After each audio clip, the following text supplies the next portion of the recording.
Hello plant lovers. So this is a hibiscus plant which is 2 years old, and today let's see how to maintain it and what are the things I use for its maintenance.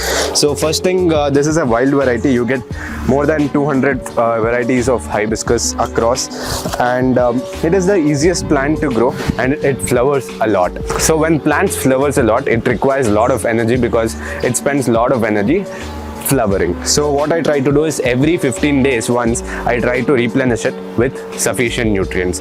I use vermicompost, which is prepared at my place. I use DAP, I use Epsom salt, which increases the bushiness and the flowering for the plants. So these are the three things which I use for my hibiscus plant. So I also prune it once in 6 months so that it gives me good flowering and it gives me good bushy shape.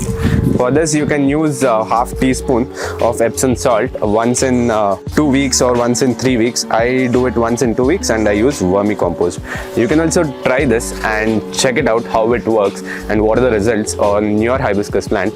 And don't forget to follow Biotechmaali for more such content. See you guys.